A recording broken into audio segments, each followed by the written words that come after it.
변동량이 큰 시장이라고 봐요. 왜냐하면 새로 들어오는 어떤 기술 분야니까. 그렇죠. 그렇기 때문에 그 어떤 기업도 확실하게 성공한다고 말할 수도 없고 확실하게 안 될 거라고 말할 수도 없어요. 여러 개 분산하는 거죠, 위험을.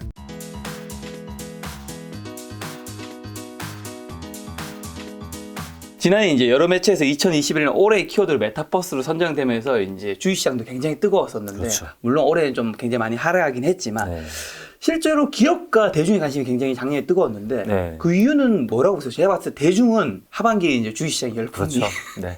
그 관심을 좀 폭증시킨 것 같은데 맞습니다. 기업은요? 기업은 이제 팬데믹을 겪으면서 네. 성과가 많이 바뀌는 수치로 뚝뚝 나왔거든요. 오. 일례로 유통기업 중에 보면 뭐 엘모사 같은 경우에 원래 매출 1위가 마트, 그다음에 백화점, 편의점 순이었어요. 팬데믹 전에. 엘모사라고 해야 될 이유가 있나요? 롯데입니다. 여기 유튜브라서 그렇죠. 그런데 제가 잠깐 네. 헷갈리는데 예, 롯데인데, 근데 롯데도 그렇고 다른 데도 그런데 매출 비중이 이제 뒤바뀐 게 어떻게 바뀌었냐면은 네. 백화점, 편의점, 마트로 마트가 꼴등이 됐어요, 갑자기. 잠깐만요. 그전에는 1위, 2위, 3위가 어디였다고요? 1위가 마트, 2위가 백화점, 백화점. 3위가 편의점. 근데 1등이었던 애가 꼴등으로 내려간 거예요. 마트가 꼴등 1등은요? 1등은 백화점, 2등이 편의점. 왜 이렇게 된 거죠? 이게 이제 뭐 결과론적으로 보게 되면 네. 사람들이 팬데믹 중에서도 뭐 돈을 쓸 때 사실 별로 없잖아. 비싼 여행을 가기도 어렵고 하니까는. 어딘가에 나는 예. 돈은 남았고. 그쵸. 그게 이제 백화점으로 몰려 들어온 게 있고요. 네. 그 다음에 또 쇼핑을 하거나 할 때도 집 근처에 슬리퍼 신고 가는 거. 왜냐면 집에서 근무하고 집에서 공부하다 보니까는 편의점. 집 근처 편의점 많이 간 거예요. 네. 근데 이제 마트는 약간 이제 애매해진 거죠. 그렇게 하다 보니까는 뭐 온라인 배송도 되고. 근데 나머지 물건들 대부분 백화점이나 편의점에서 사고 마트는 그렇죠. 주문해버리고. 그리고 또 마트는 예. 사람이 굉장히 많이 많이 밀리기도 몰리니까 하고. 또 예. 거리 약간 그런 것도 맞아요. 예. 위험하다 생각하시는 분들 안 가시는 예. 분도 있을 거고. 뭐 지금 그러니까 유통분야 하나의 예를 들어드리긴 했지만 네.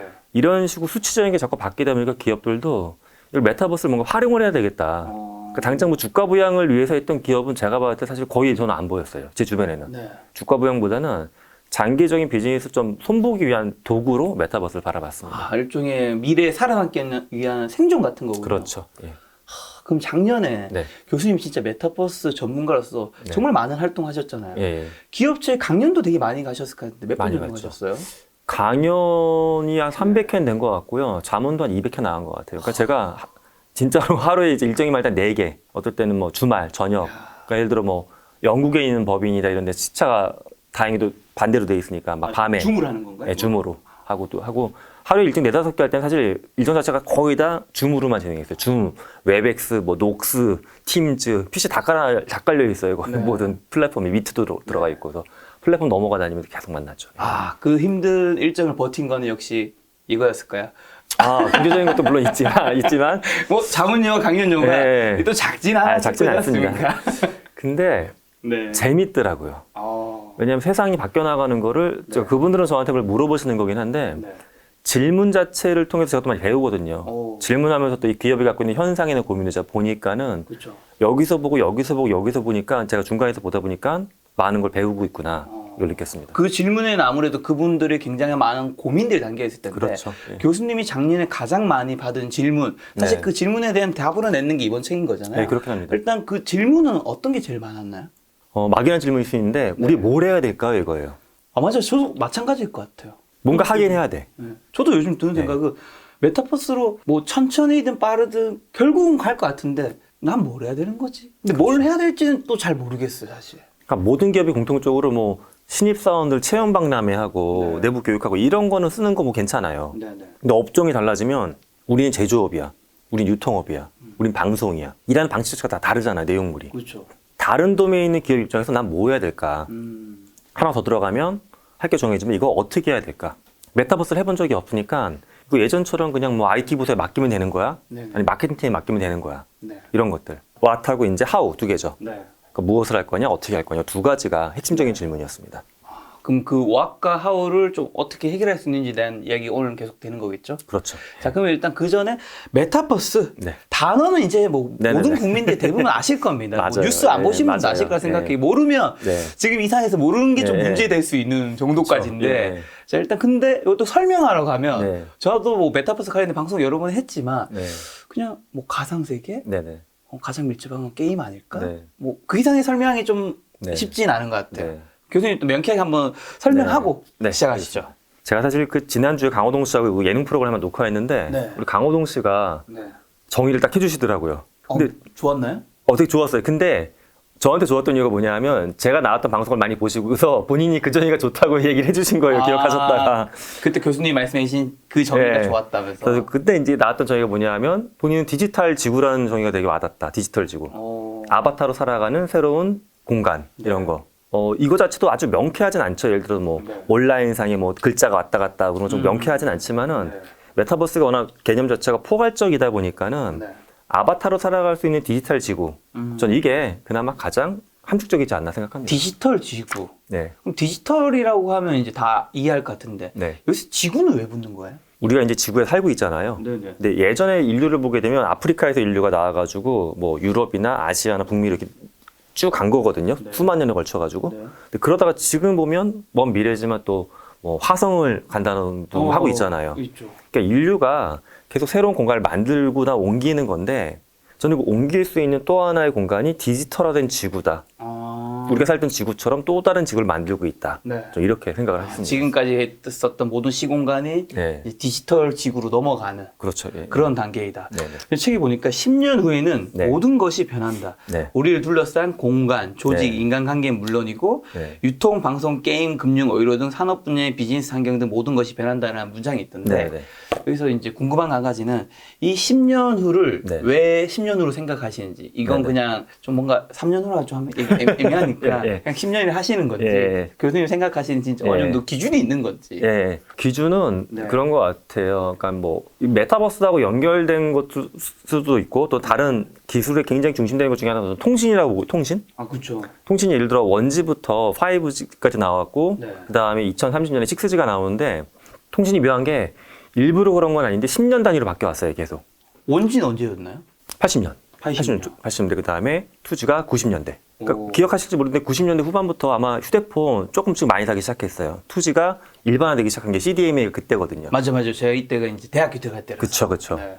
그러다 이제 3G가 2000년대인데 3G 하면 우리가 기억나는 게 그때 스마트폰이 2007년에 나왔잖아요. 네. 그러면서 스마트폰하고 3G가 맞물리면서 확 또 통신의 민주화가 되면서 이제 또 이런 유튜브 채널이 네. 그때부터 2010년 이후에 막 생기기 시작했죠. 어. 근데 4G가 2010년이거든요. 5G가 2020년. 그리고 그러니까 뭐든 딱 맞진 않아요. 근데 우리나라도 이제 6G 상용하려고 하는 게 2028년에 들어가서 2030년부터 상용화 계획이 잡혀 있거든요. 약 정확하게 10년은 아니지만 10년 네. 플러스 마이너스에서 비슷하게 간다는 거잖아요. 예. 이건 왜 이렇게 가는 거예요? 그게 사실 어떻게 보면 약간 기술적인 것도 있고 사회학적인 것도 있는데 새로운 게 나와서 발전할 때까지 그걸 써요. 괜찮으니까. 또 어딘가 보면 이거 갖고는 이제 더 이상 안 돼, 마음이. 그 욕심이 안 되는 거예요. 아, 성이 안 차. 넥스트. 이 넥스트를 찾는 시점 자체가 저는 10년이 테크 분야에서는 좀 약간 주기설 같은 게 현재 있는 것 같고. 네. 그래서 이제 그런 측면에서 보게 되면 지금 우리가 느끼고 있는 메타버스 초반인데 네. 이 초반이 다음 버전으로 완전히 바뀌는 건 10년 정도가 걸릴 거다. 네. 물론 그렇다고 해서 9년 동안 아무것도 안 바뀌다 바뀌는 건 아니겠지만 서서히 바뀌어도 10년 후가 되면 야 2022년하고 지금 정말 많이 바뀌었구나. 그렇게 느끼는 시점. 그걸 10년을 잡은 겁니다. 아, 그래서 10년 후. 예. 그냥 10년 후는 절대 네. 아니었네요. 또 10년이 또 아까 입에도 붙잖아요. 10년. 자, 그럼 모두가 이제 메타버스 네. 시장이 커질까 예측하고 네. 있지만 그 영향과 규모는 뭐 어느 정도 될지는 잘 모를 것 같은데 예. 세계적으로는 어느 정도이고 한국에서는 또 어떻게 될지 교수님 좀 어떻게 판단하고 계신가요? 사실 이 메타버스 관련된 게 뭐 시장 규모를 PwC도 발표하고 있고 네. 뭐 다른 리서치 기관도 발표하고 있는데 조금 조심스럽긴 해요. 네. 왜냐하면 그들이 발표하고 있는 시장은 아직까지는 대부분은 네. 메타버스 자체라기보단 뭐 XR 또는 AR 어떤 기술 위주 시장이거든요. 그렇죠. 근데 이 기술이 시장의 전체를 반영하는 건 아니다 보니까 네. 그나마 이제 기술과 관련된 발표를 보게 되면 뭐 앞으로 2, 3년 뒤에 이 시장이 300조가 넘어갈 거다. 이런 얘기 많이 해요. 지금은 어느 정도인데? 지금은 사실 뭐 100조 안쪽으로 봐야 될 것 같아요. 근데 이제 300조가 넘어간다는 이야기는 이게 테크 분야가 그건데 테크와 관련된 또 연계 산업이 계속 생기잖아요, 이게. 그러니까 이거 산업 예측을 하기가 사람들이 어려워하는 이유가 이걸 바탕으로 해서 아까 말씀드렸던 유통이 바뀌어요. 예를 들어 백화점이나 네. 마트가. 그럼 이 중에서 바뀐 비율을 또 산정해야 될 거 아니에요. 그 이게 너무 복잡한 거예요, 이게. 애매하겠네요. 이게 TV처럼 신형 TV가 나와서 신형 TV 시장. 네. 이거는 이제 판매 대수 곱하기 가격 딱 판매 나오는데 얘는 그렇게 할 수 없다 보니까는 얽히고 예, 산업 파급력 때문에 그래요, 이게. 그만큼 어쨌든 규모는 굉장히 커진다. 커지는 거는 사실 뭐 제 개인적인 주장이 아니라 네. 이거를 미국이나 뭐 영국이나 프랑스 기관들도 많이 발표를 하고 있어요. 네. 근데 다 기본적으로는 굉장히 숫자를 크게 내세우고 있긴 합니다. 네. 책에서 세계적으로 2021년 307억 달러에서 2024년 2,969억 네. 달러까지 성장할 예. 것으로 보고 있다. 예, 예.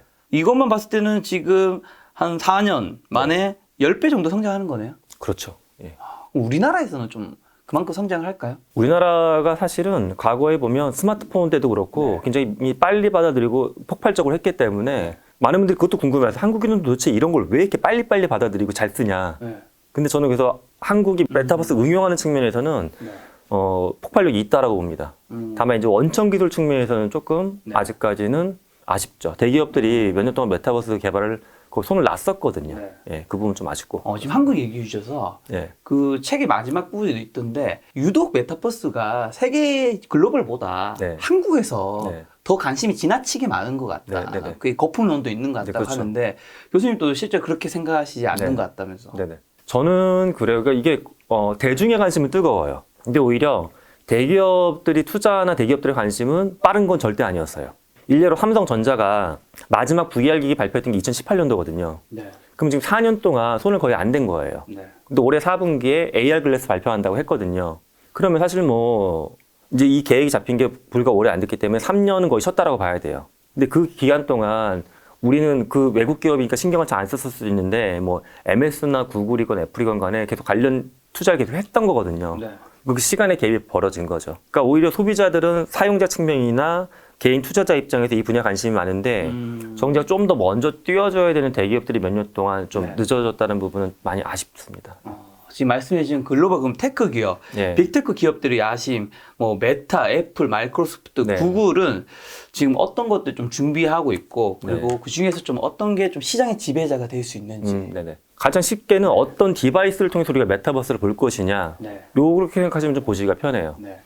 일례로 제가 지난번에 나왔던 뭐 제페토 얘기 같은 거 말씀드렸던 것 같은데 5인치 화면으로 이렇게 보잖아요. 네. 그건 노안 때문에 저도 이게 안 돼요. 네. 가끔씩 제페토에서 강의하거나 하면 되게 힘들거든요. 그러니까 저는 그걸 안 쓸 거라는 게 아니라 이걸 쓰는 시장은 있어요. 네. 아이들이나 특수한 마켓에 있는데 뭐 60대, 70대 어르신들이 이걸 하기 어려우니까 디바이스가 바뀔 거예요. 네. 이 바뀌는 디바이스로 많은 기업들의 움직임을 보게 되면 결국 AR 글래스, 그러니까 증강인식이 들어간 안경형 장치가 네. 가장 주된 표준 장치로 올라오고 네. 스마트폰이나 태블릿이나 랩탑 같은 것들이 보조기구로 점점 내려가는 거. 뭐 제주장이 아니라 이거 외국에서 일반적으로 보고 있는 관점이긴 합니다. 그렇게 AR 글래스 쪽으로 바뀔 것이다. 네네. 지금 그게 한마디로 10년 뒤에는 스마트폰 대신 AR 글래스로 바뀐다. 그렇죠. 10년 뒤에는 매장을 가면은 네. 만약 KT 매장 갔다. 네. 그러면 신형 여기 애플 글라스가 있고 삼성 글라스가 있는데 뭐 살래요? 이렇게 저 구형적 스마트폰 아직 몇 개 있는데 이렇게 사실래요? 이런 식으로 아마 매장에서 선택을 하실 것 같아요. 그럼 메타버스가 또 3단계 거쳐 성장한다는 얘기가 책에 있더라고요. 예, 예. 이 3단계는 좀 어떻게 되는 걸까요? 그러니까 지금 우리가 이제 그 디바이스 있죠. 네모난 화면을 통해 들어가는 네. 게 현재 단계가 있고요. 네. 그 다음에 AR하고 VR 같은 장비가 퍼지면서 들어오는 게 이제 2단계로 올 거고, 네. 그 다음에 오는 게 이건 10년보다 훨씬 더 뒤에요. 훨씬 더 뒤인데 지금도 기업들이 연구하고 있는 게 인간의 신호 체계하고 망을 직접 연결하는 거죠. 그러니까 이게 동물 실험까지는 하고 있어요. 그러니까 동물들 실제로요? 예, 실제로. 예를 들어 우리가 이제 우리하고 비슷한 영장류로 원숭이 많이 얘기하잖아요. 네네네. 원숭이의 뇌 속에 칩, 전극 같은 거 심어가지고 네네. 원숭이가 생각하는 대로 이게 조작이 되는지 네. 또는 반대로 어떤 신호나 기억을 넣어줄 수 있는지 이런 것들을 계속 연구를 하고 있습니다. 그래서 그게 아마 실현이 되려면 시간은 많이 걸리겠지만 네. 단계적으로는 그쪽으로 가는 게 기술의 추세예요. 그게 바르다가 아니라 흐름은 그렇습니다. 그럼 이쯤에서 이제 김작가 TV가 김주식 채널이기 때문에 네. 이 투자 관련된 얘기 좀 몇 가지만 드려보고 메타버스가 작년에 굉장히 뜨거웠다가 그쵸. 올해 이제 좀 많이 떨어졌었고 그쵸. 요즘에 제 주변에 슈퍼 개미분이나 네. 전업 투자자분들을 보면 요즘에는 메타버스가 결국엔 다시 오를 테니까 예, 결국 예. 갈 거고 맞아요. 좀 지금 많이 저렴한 네, 네. 구간이 왔다. 예, 예. 이 중에서 옥석은 가려야 된다. 그쵸. 그렇지만 이 중에서 어쨌든 몇 개는 갈 거니까 나는 이제 살려고 준비하고 있다 이런 얘기 많이 네네. 하시던데 네. 교수님 어떻게 보면 투자 전문가는 아니고 그쵸, 예. 그 분야의 이제 산업 전문가라고 네. 볼 수 있는데 네. 교수님의 메타버스 뭐 관련 투자 기준 네. 또 뭐 이런 게 조심해야 되는 게 있다. 네. 그다음에 혹시나 네. 이제 종목을 얘기할 수는 없겠지만 네. 교수님은 어떻게 투자하고 계시는지. 예. 일단 저는 지금 메타버스 관련 주식들이 많이 전반적으로 내려갔는데 네. 저는 그래도 수익률은 뭐 당연히 은행 그거보다 훨씬 더 괜찮게는 유지하고 있어요. 일단 투자는 하고 계신다. 예, 투자 혹시 한- 몇 종목 정도 종목 수는 얘기할 수 있어요? 15개 정도? 그럼 그 중에서 우리나라 건 예. 몇 개고 글로벌 뭐 대부분 미국이겠죠? 한 반반인 것 같아요. 아, 반반. 해외랑 국내랑. 예. 근데 이쪽은 사실 네. 메타버스는 글로벌이 많이 선도하고 있으니까 네네. 네. 글로벌 쪽이 좀 더 비중이 더 높아야 되는 거 아닌가요? 근데 또 이게 정보의 접근성이랄까? 아, 또 그런 게 있다 보니까는 왠지 국내에 또 네. 손이 자꾸 먼저 가지더라고요. 그쪽 많이 아시니까. 예, 예. 그럼 이제 투자 기준과 조심해야 되는 거네요. 일단은 첫 번째 기준은 다른 것도 그렇지만 네. 저는 이게 변동량이 큰 시장이라고 봐요. 왜냐하면 새로 들어오는 어떤 기술 분야니까. 그렇죠. 그렇기 때문에 그 어떤 기업도 확실하게 성공한다고 말할 수도 없고 확실하게 안 될 거라고 말할 수도 없어요. 네. 그때 할 수 있는 거는 레버리지를 맞추기 위해선 여러 개 분산하는 거죠, 위험을. 분산 투자. 분산, 예. 네. 근데 사실 주변에도 보면 제자들도 그렇고 저하고 얘기하고 난 다음에 꼭 한두 종목만 사는 친구들이 있어요. 네. 한두 종목. 자기는 뭐 이거 리스크가 커 보이지만 이거 될 것 같다고. 그러다가 이제 망하는 케이스가 자꾸 나오는 건데 모든 것들은 지금 알 수가 없어요. 네. 그러니까 저는 일단 분산하시는 게 중요한 것 같고 또 두 번째 기준은 메타버스가 산업이 인프라부터 시작해서 네. 뭐 플랫폼이나 콘텐츠나 디바이스 크게 4단계로 보시면 좋거든요. 투자하실 때. 네. 인프라가 어디에 들어가는 거냐면 데이터 센터나 네. 뭐 전력선 있는 통신 설비 쪽. 그러니까 작년 같은 경우에 특히 미국에도 망이 많이 깔리면서 전력이나 통신들이 괜찮았거든요. 그것도 뭐 대박까지는 아니었지만. 왜냐하면 우리나라와 다르게 미국은 통신망이 굉장히 안 좋아요. 안 되는 데도 많고. 우리나라가 너무 좋아요. 우리나라 너무 좋아서 우리는 이제 모르는 거죠, 그거를. 근데 가까운 아시아권 국가들 중에 사실 망 안 좋은 데 많거든요. 필리핀도 그렇고. 그렇죠, 그렇죠. 예. 근데 그런 데일수록 이제 작년에 뭐 필리핀이나 베트남에서도 뭐 P2E 게임도 열풍이 있고 했잖아요. 그럼 그들이 당연히 망에 대한 투자 안 할 수가 없는 거, 유저 수가 증가하니까. 그렇죠. 그러니까 그런 인프라 인프라. 재미가 있고. 그다음에 인프라 위에서 돌아가는 게 플랫폼인데 네. 플랫폼이라고 하면 국내 거 중에 뭐 제페토, 뭐 로블록스, 마인크래프트 외국 거 이런 것들이 다 플랫폼인데 플랫폼이 이제 유명한 메이저 플랫폼도 관심 갖고 보실만 하지만 또 국내외에서 이제 막 시작하는 작은 플랫폼들도 있어요. 네. 사실 개인 투자자가 이 주식을 사기는 어렵겠지만 일례로 뭐 게더타운이라는 회사가 만든 지 1년 반 만에 그 기업 가치 밸류에이션 받은 게 한 2조에서 2조 5천억 정도로 올라갔거든요. 1년 반만. 예, 1년 반 만에. 그런 건 사실 뭐 초기나 투자자 들어가기 어렵겠지만 네. 근데 그런 것도 관심을 잘 갖고 계시면은 그들이 이제 주식을 분산시키는 시점에 좀 초반에 참여해 보시면 또 괜찮을 수 있죠. 첫 번째가 인프라, 네. 두 번째가 플랫폼. 예. 세 번째가 사실 우리한테 가장 익숙한 종목일 수 있는데 콘텐츠 쪽인데 네. 지금 이제 방송이나 엔터테인먼트나 프로덕션 쪽 있죠. 네네. 그쪽에서 메타버스 관련 일들을 좀 잘하고 있는 기업들이 좀 생기는 것 같아요. 일례로 제가 좀 말씀드리기 조심스럽지만 뭐 SN 같은 경우에 네네. 처음에 에스파란 걸그룹 만들 때만 해도 그때 평가가 되게 안 좋았어요. 대중의 반응이. 옛날에 했다 망했던 뭐 아담 같은 거냐 또 이게 뭐야 뭐 무슨 아바타로 가수가 나오고 근데 지금 뭐 그 그룹 자체도 굉장히 인기가 높아진 거잖아요. 네. 그렇게 해서 이제 콘텐츠 업계 중에서 메타버스 쪽을 잘 디자인해 나가는 분들 네. 이분들이 이제 수익성이 좋아질 겁니다. 그다음에 하나가 이제 디바이스죠. 전자제품 쓰는 거. 디바이스. 예. 디바이스도 깊게 들어가면 이제 어떤 한 기업이 여기 들어가는 뭐 예를 들어 LED 디스플레이 뭐 소자를 다 만드는 건 아니기 때문에 누가 완성품을 잘 만들 것이며 그 완성품에 들어가는 소재를 어느 기업들이 딜리버리 하는지 이런 걸 좀 보시면 좀 분산해서 투자할 만한 기업들이 많이 보이실 것 만약에 같아요. 내가 메타버스에 투자한다면 이제 인프라, 플랫폼, 콘텐츠, 디바이스 이 네 개의 네네. 영역에서 내가 고를 수 있다라는 그렇죠. 건데 그렇다면 교수님께서 보셨을 때 이 중에서 좀 그래도 가장 안전한 영역이 있을 것 같고 네네. 그다음에 정말 올라간다면 네네. 가장 또 크게 오를 영역이 있을 것 같아요. 좀 다를 네네. 수 있다고 생각하거든요. 그렇죠. 가장 안전한 쪽은 어딜까요? 가장 변동성이 적은 거는 인프라입니다. 그렇죠. 이건 깔릴 수밖에 없는 예. 거니까. 인프라는 예를 들어 어떤 사업자가 망하건 흥하건 간에 통신량 자체가 증가하는 거는 일관적인 추세예요, 그냥. 그렇죠. 그리고 아까도 말씀드렸지만 2028년부터 6G가 들어올 거니까 그러면 우리가 사용하는 그 디바이스가 5천억 개까지 증가하는 거예요, 이론적으로는. 그럼 당연히 통신량 폭증할 수밖에 없어요. 그렇죠. 그러니까 인프라는 무조건 안정적으로 간다. 오케이. 단 다른 거 대비 뭐 대박 곱하기 X의 비율은 조금 작아질 수는 있겠죠. 그럼 좀 위험하지만 가장 크게 튈 수 있는 쪽은 저는 왠지 콘텐츠인 것 같기도 하고. 콘텐츠랑 플랫폼 사실 둘이 떨어질 수가 없으니까 네. 콘텐츠랑 플랫폼 쪽인데 네. 조금 더 위험량이 큰 건 저는 플랫폼일 것 같아요. 플랫폼에 사실 초반에도 보면 네. 페이스북도 있었고 우리나라가 견주던 플랫폼이 싸이월드가 있었잖아요. 아, 그렇죠. 예. 싸이월드는 언급될 때마다 뭔가 슬퍼요. 슬퍼요. 도토리의 추억. 그렇죠. 근데 그런 것처럼 지금 나온 플랫폼 중에도 어떤 쪽은 싸이월드가 되고 어느 쪽은 제2의 페이스북이 또 메타버스 안에 들 수도 있잖아요. 네. 그래서 이제 약간 변동량이 크다. 보는 거죠. 플랫폼 쪽. 예. 그렇다면 이게 사실 닷컴 뽑을 때 예. 뭐 이게 굉장히 많은 버블이 있긴 했지만 네. 그 중에서 결국 살아남은 기업이 네이버와 다음 카카오가 된 거잖아요. 그렇죠. 예. 그렇다면 이제 한국 주식을 말하면 좀 부담스러우니까 글로벌로 가면 네네. 워낙 큰 회사들이니까 네네. 결국 지금 뭐 메타라든가 마이크로소프트라든가 뭐 애플이라든가 여러 기업이 있는데 네. 여기는 메타라는 영역에서는 진짜 살아남을 것이다. 혹시 그런 건 있을까요? 현재 돌아가는 플랫폼 중에 네. 뭐 로블록스하고 MS가 갖고 있는 플랫폼들은 저는 무조건 생존한다고 봐요. 오. 시장이 너무 뭐랄까, 그러니까 충동도가 높은 고객들이 이미 확실하게 있어요. 그러니까 로블록스 같은 경우에는 우리는 뭐 특히 방송을 보는 분들 연령대가 조금 20대 아마 10대는 별로 없으실 것 같아요. 그러니까 나이가 어리신 그렇죠? 분들이 네. 로블록스 많이 쓴다면서요? 네, 근데 이제 그들의 충동도가 높거든요. 그리고 그들이 나이를 조금씩 먹어가다 보니까는 연령대가 퍼지면서 저는 안정적으로 간다, 장기적으로는. 네. 이제 그렇게 보고 있고, MS 같은 경우에는 우리한테, MS가 메타버스 하면은 뭐, 대중들은 마인크래프트밖에 모르는데, 네. MS는 기업 대상 메타버스 쪽에서는 그래도 여러 가지 걸 많이 만들어내고 있어요, 꾸준히. 네. 그리고 MS가 과거에서 보게 되면 운영체계부터 시작해서 네. 오피스군이니 뭐니 해서 기업에 쫙 팔아왔던 내공이 있거든요. 이 유통을 띄운 데는. 네. 이걸 이제 메타버스 끌고 가면은 네. 메타버스 관련된 많은 도구들을 기업한테 잘 푸시해서 집어넣을 수 있다. 그러니까 저는 두 군데는 그래도 간다라고 봐요. 그러면 이제 네. 저는 사실 사명을 바꾼 네. 메타 이야기도 나올 줄 알았는데 사명까지 바꿨는데 네. 여기는 어떻게 보면 기업의 생사를 네, 건 거 아닌가요? 맞아요. 좀 약간 부정적으로 보시는 부분이 조금 있는 것 같은 눈빛인데. 저는 사실은 이렇게 올라가거나 이렇게 올라간다고 봐요. 그러니까 메타가 지금 이렇게 유지가 되는 건 없는 것 같아요. 메타가 지금 재무 상황을 보게 되면 광고와 관련된 레비뉴는 거의 정책이고, 네네. 근데 메타버스와 관련된 투자 금액이 증가하고 있거든요. 네네. 그럼 당연히 재무적으로는 안 좋아지죠, 상황이. 그렇죠. 그런데 지금 현재 갖고 있는 인스타나 만약에 페이스북 가지고서 광고 수익을 높일 수 있는 사업 모델이 나오냐? 네. 안 나오죠. 왜냐하면 애플도 그렇고 구글도 그렇고 타겟 광고를 못하게 계속 맞아요. 바꾸고 있다 보니까. 맞아요.